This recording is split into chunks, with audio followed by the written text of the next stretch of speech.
أما بعد فأعوذ بالله من الشيطان الرجيم بسم الله الرحمن الرحيم قال الله تعالى في القرآن المجيد والفرقان الحميد يا أيها الذين آمنوا كتب عليكم الصيام كما كتب على الذين من قبلكم لعلكم تتقون أو كما قال الله تعالى في القرآن المجيد والفرقان الحميد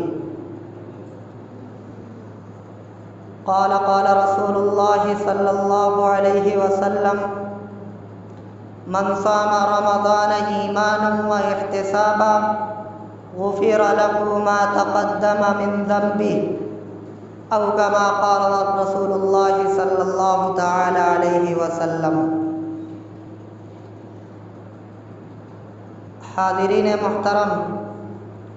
محترم دوستوں اور بزرگوں، اللہ رب العزت والجلال نے تمام مہینوں میں سب سے بہتر مہینہ جو رمضان المبارک کا مہینہ ہے اس میں ہمیں اور آپ کو اس وقت گزارنے کی توفیق عطا فرمائی ہے۔ اللہ کا جتنا احسان اور شکر ادا کیا جائے وہ کم ہے، کیونکہ پچھلے 2 سالوں کے اندر جو حالات ہمارے سامنے درپیش تھے اس سے آج کے حالات بے حد اور لاکھ بہتر ہے کہ اللہ نے ہمیں اس بیماری اور اس مہلک کورونا وائرس سے نکال کر رمضان کی بھرپور لطف اندوز ہونے کے لیے ہمیں اور آپ کو تیار کیا، اور ہم اور آپ اس میں جی رہے ہیں اور اپنا وقت گزار رہے ہیں۔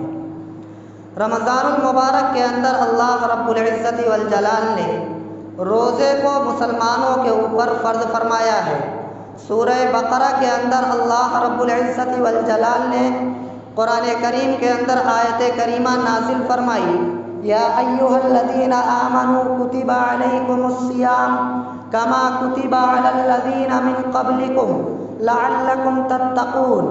اللہ رب العزت والجلال اپنے ایمان والے بندوں سے ارشاد فرماتا ہے کہ اے ایمان والو، کتب علیکم الصیام کہ تم پر روزوں کو فرض کیا گیا ہے، کما کتب علی الذین من قبلکم جیسا کہ تم سے پہلے لوگوں پر فرض کیا گیا تھا، لعلکم تتقون تاکہ تم پرہیزگار اور متقی بن جاؤ۔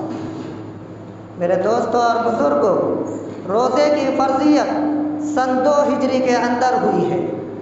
اللہ رب العزت والجلال کا ایک طریقہ رہا ہے کہ جب کسی عبادت کو یا کسی اہم اور محترم بشان چیز کو، یعنی عبادت کے اندر سے جو چیزیں فرض کی جاتی تھی اس کو بیک بارگی نہیں فرض کیا جاتا تھا، کہ یعنی روزہ رکھنے کا حکم آ گیا تو فوراً حکم دیا گیا کہ روزہ رکھو، ایسا نہیں، اس کو تدریجاً دیا گیا۔ جسے مثال کے طور پر نماز کی عبادت، نماز جب فرض اللہ نے فرمائی تو بیک بارگی یہ نہیں فرمایا کہ نماز پڑھو، نماز کے اندر اس چیزوں سے بچو، ان چیزوں سے پرہیز کرو، بولنے سے منع نہیں کیا۔ شروعات کے اندر نمازوں کے اندر لوگ کلام بھی کیا کرتے تھے، سلام کا جواب بھی دے دیا کرتے تھے، لوگ نماز کے اندر چل پھر بھی کیا کرتے تھے، یعنی چلا کرتے تھے، چل بھی لیا کرتے تھے۔ تو یہ نماز کے اندر تدریجاً، یعنی ایک بارگی کوئی حکم اللہ نے نازل نہیں فرمایا کہ بندے کے اوپر بوجھ معلوم ہو۔ اسی طرح نماز کے اندر آدمی شراب پی کر آتا تھا، نماز کی حالت میں نماز پڑھ لیتا تھا، لیکن اس کو کوئی مناہیت نہیں تھی، لیکن اللہ نے دھیرے دھیرے اس کو پابندی سے اس کو قید کیا، یعنی اس کو مقید بنایا۔ چنانچہ قرآن کریم میں اللہ نے ارشاد فرمایا، یا ایھا الذین آمنوا لا تقربوا الصلاۃ وانتم سکارى، اے ایمان والو تم نماز کی حالت میں جب ہوا کرو تو تم اپنے آپ کو نشے کے اندر، اپنے اوپر نشہ لا کر، یعنی شراب پی کر یا نشے کی حالت میں نماز کے اندر کھڑے مت ہوا کرو، اس سے پرہیز کرو۔ یا ایھا الذین آمنوا لا تقربوا الصلاۃ کہ نماز کے قریب ہی مت آؤ جب تم نشے کی حالت میں۔ یہ ایک بارگی نہیں فرمایا کہ شروع سے کہ نماز کے اندر اس حالت میں نہ آؤ، اس حالت میں نہ آؤ، لیکن دھیرے دھیرے تدریجاً اللہ نے اپنے بندوں کے اوپر قیدیں لگائی، نماز کو مقید کیا کہ ان چیزوں سے بچو۔ سلام کرنے کی اجازت تھی، سلام کے جواب کی اجازت تھی، بعد میں اللہ نے اس کو بھی منع کیا، بولنے کی اجازت تھی، چلنے پھرنے کی اجازت بھی تھی، لیکن اللہ نے دھیرے دھیرے نماز کو مقید کیا، اور آج ایسی نماز ہے جیسے ہم اور آپ پڑھ رہے ہیں، نہ تو سلام کا جواب دے سکتے ہیں، نہ تو چل پھر سکتے ہیں۔ اسی طرح اللہ رب العزت والجلال نے روزے کو جب فرض فرمایا ہے تو یک بار ہی نہیں فرمایا، اے مومنو، اے میرے بندو، تم پر روزہ فرض کیا گیا، تم روزہ رکھو، تم صبح صادق سے لے کر غروب آفتاب تک بھوکے پیاسے رہو، ایسا نہیں فرمایا۔ اللہ نے شروع میں فرمایا جس کا جی چاہے روزہ رکھے اور جس کا جی چاہے فدیہ دے۔ اللہ نے ایک بار بھی نہیں متعین کیا کہ آپ روزہ رکھیں۔ اللہ کی اس کے اندر بہت بڑی مصلحت اور حکمت پوشیدہ ہے۔ جیسے نماز کے حکم کو تدریجاً دیا، اسی طرح روزے کے اندر بھی دھیرے دھیرے قید بڑھائی گئی۔ پہلے شروع کے اندر اجازت تھی کہ جس کا دل چاہے روزہ رکھے یا جس کا دل چاہے فدیہ دے دے، اگر روزہ نہیں رکھنا چاہتا تو صدقہ فطر کی جو مقدار ہے اس کو دے دے، لیکن یہ آج کا مسئلہ نہیں ہے۔ یہ جب روزہ فرض کیا گیا تھا اس وقت اللہ رب العزت والجلال نے اپنے بندوں کو یہ چھوٹ دی تھی کہ اگر جی چاہے تو روزہ رکھ لو اور جی چاہے تو فدیہ دے کر روزے کا فدیہ دے دیا جائے۔ لیکن بعد میں اللہ رب العزت والجلال نے قرآن مجید کے اندر اپنے بندوں کو مخاطب کر کے فرمایا کہ اب یہ حکم بند، یہ حکم منسوخ ہو گیا۔ اب یہ حکم آ گیا کہ جو شخص بیمار ہے یا سفر میں ہے، ایام معدودات، فمن کان منکم مریضا او علی سفر فعدۃ من ایام اخر۔ جو آدمی سفر کے اندر موجود ہے، اگر وہ لمبے سفر میں ہے اور اس کو روزہ رکھنے کی حالت میں مشقت ہو سکتی ہے، اس کو پریشانی ہو سکتی ہے، تو اس کو شریعت نے اجازت دی ہے کہ اس وقت روزہ چھوڑ دے، لیکن آئندہ دنوں میں جب وہ سفر سے واپس اپنے گھر کو، اپنے وطن کو آ جائے تو اس روزے کی قضا کرے۔ ایسا نہیں ہے کہ آپ فدیہ دے دو، روزہ چھوڑ دو، آپ فدیہ دے دو روزے کو چھوڑ کر، ایسا نہیں ہے۔ آپ سفر کے اندر موجود ہیں تو آپ سفر کے اندر چھوڑ دیجئے، لیکن بعد کے دنوں میں یعنی رمضان کے بعد جو دن آنے والا ہے، جب آپ اپنے گھر پر موجود ہیں، آپ صحیح حالت میں موجود ہیں، تو آپ اس روزے کی قضا کیجیے۔ ایسے ہی اگر کوئی مریض ہے، یعنی مرد کی یہ حالت ہے کہ آدمی، ڈاکٹر، طبیب اس حالت پر پہنچ چکے ہیں کہ ان کا یہ گمان ہے کہ یہ بچ نہیں سکتا ہے، لیکن تو میرے دوستوں اور بزرگوں، اللہ نے حکم دیا کہ اگر وہ روزے کی حالت میں ایسا بیمار ہوا، ایسا سخت بیمار ہوا کہ اس کے بچنے کی امید نہ باقی ہو، لوگوں کو یہ گمان ہو چکا ہو کہ اب یہ بچ نہیں سکتا ہے، تو اس کے لیے عائد ہے کہ وہ فدیہ دے کر اپنے روزے کا کفارہ ادا کرے۔ لیکن اگر وہ اللہ رب العزت والجلال کی ذات اقدس سے، اس کی برکت سے اس کو صحت مل جاتی ہے، تو بعد کے دنوں کے اندر اس روزے کی قضا ضروری ہے۔ ایسا نہیں ہے کہ فدیہ دے کر کام چل گیا، بعد میں صحت بھی ہو گئی تب بھی کوئی بات نہیں، ایسا مسئلہ نہیں ہے۔ مسئلہ یہ ہے کہ اگر آپ بعد میں صحت یاب ہو جاتے ہیں، آپ صحت والے ہو جاتے ہیں، تو آپ کے اوپر روزے کی قضا ضروری ہے۔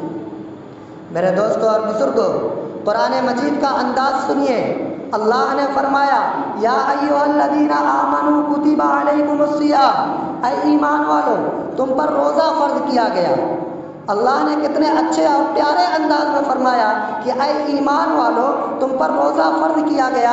آگے فرمایا کما کتب علی الذین من قبلکم، جیسا کہ تم سے پہلے لوگوں پر روزہ فرض کیا گیا تھا۔ اس سے کیا معلوم ہوا؟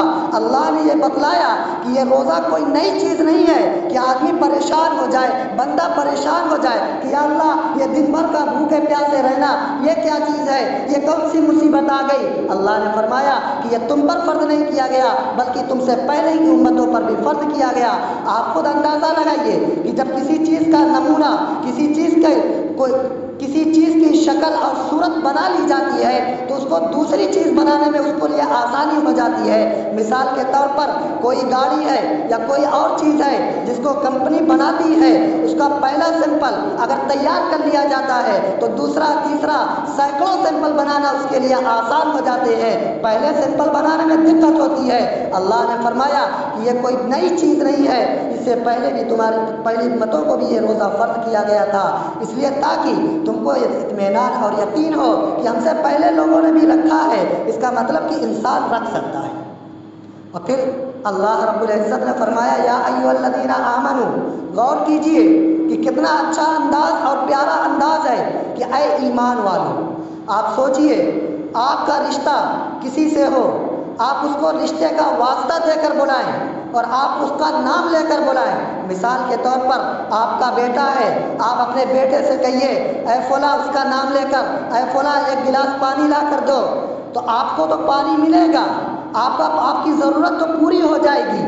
لیکن اگر اسی بیٹے سے آپ اس کا نام نہ لے کر اپنے رشتے کو واسطہ دے کر اس سے کہیں اے میرے بیٹے ایک گلاس پانی لا کر دو، تو اس میں اور اس میں بہت فرق ہو گیا ہے۔ یہ رشتے کے واسطے سے آپ بلا رہے ہیں، بیٹا پانی لا کر تب بھی دے گا اگر آپ اس کو اس کا نام لے کر بلائیں گے، اور اگر اس کو آپ اپنے رشتے کا واسطہ دے کر بلائیں گے تب بھی وہ پانی ایک گلاس لا کر دے گا۔ پہلی صورت میں بھی پانی آپ کو ملے گا اور دوسری صورت میں بھی پانی آپ کو ملے گا، لیکن دونوں رشتوں کے اندر اور دونوں بلاہٹ کے اندر بہت فرق ہو گیا۔ اسی طرح اللہ نے فرمایا یا ایھا الذین آمنو، اللہ سے اور ہمارا رشتہ کیا ہے؟ ایمان کا تو رشتہ ہمارا اور اللہ سے ہے۔ اللہ نے کیا فرمایا؟ یا ایھا الذین آمنو، اے لوگوں نہیں فرمایا، اللہ نے فرمایا یا ایھا الذین آمنو، اے ایمان والو، اے مومنو، تم پر روزہ فرض کیا گیا۔ تو اس سے ایک چیز اور اہمیت معلوم ہو جاتی ہے کہ اللہ نے اتنی محبت سے اپنے رشتے کا واسطہ دے کر پکارا ہے تو اس کی دل میں عظمت ہوتی ہے۔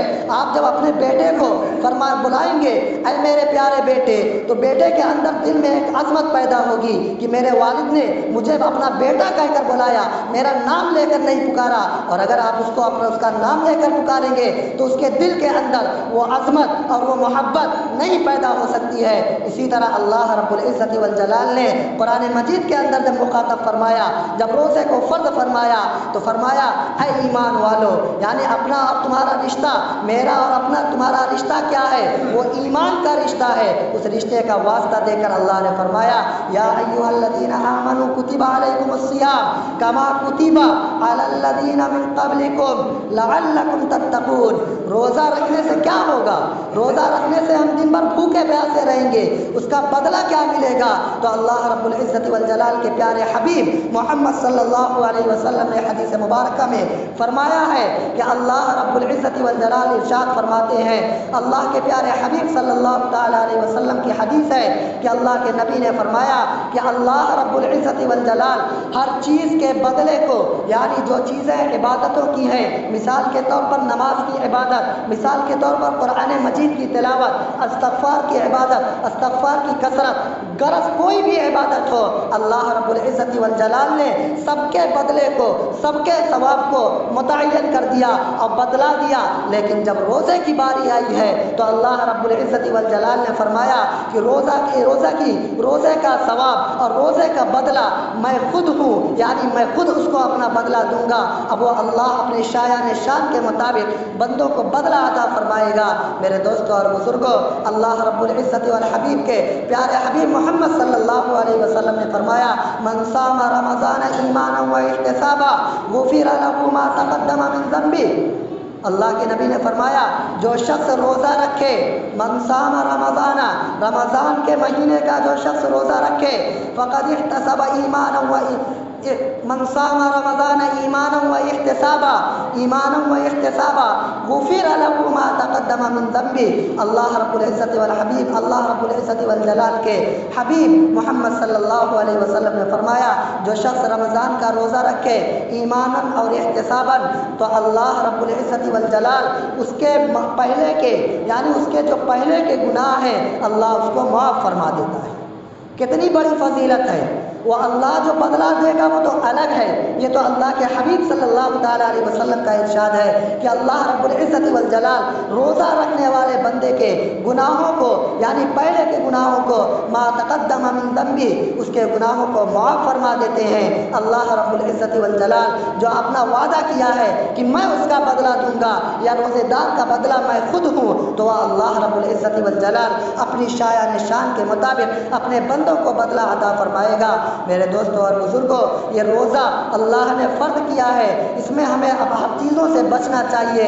روزے کا مطلب یہ نہیں کہ آپ بھوکے پیاسے رہ گئے، دن بھر ادھر ادھر پھرتے رہے، نہ قرآن کریم کی تلاوت، نہ نمازوں کا اہتمام، چغل خوری دن بھر کی، جھوٹ بولا، دکان پر بیٹھے ہیں تو آپ داڑھی مار رہے ہیں، جھوٹ بول کر رشوت کھا رہے ہیں۔ میرے دوستوں اور بزرگوں، روزہ اس کا نام نہیں ہے۔ روزے کا مطلب ہے لعلکم تتقون، تاکہ تم پرہیزگار بن جاؤ، تاکہ تم ڈرنے والے بن جاؤ۔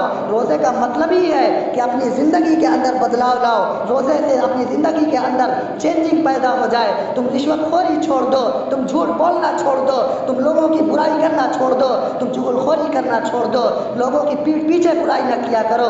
اللہ رب العزت والجلال نے اسی لیے تو فرمایا لعلکم تتقون، تاکہ تمہارے اندر پرہیزگاری اور تقوی اور اللہ کا ڈر پیدا ہو جائے۔ اسی لیے تم کو روزہ دیا گیا، تاکہ نفسانی خواہشات تمہاری مر جائے۔ تمہارے پاس سب کچھ موجود ہے، لیکن پھر بھی اللہ کی رضا کے واسطے اللہ کا حکم آ گیا، تم نے اس کے پابندی اللہ کے حکم کی پابندی کرنے کے لیے اپنے آپ کو صبح سے لے کر غروب آفتاب تک اپنے آپ کو بھوکا رکھا۔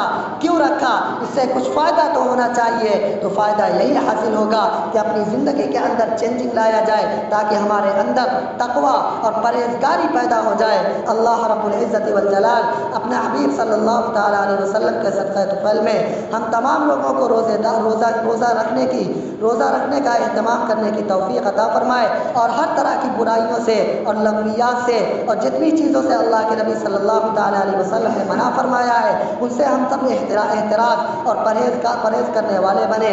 اللہ تعالیٰ کہنے سننے سے زیادہ عمل کرنے کی توفیق عطا فرمائے۔ آمین۔ وآخر دعوانا الحمد للہ رب العالمین۔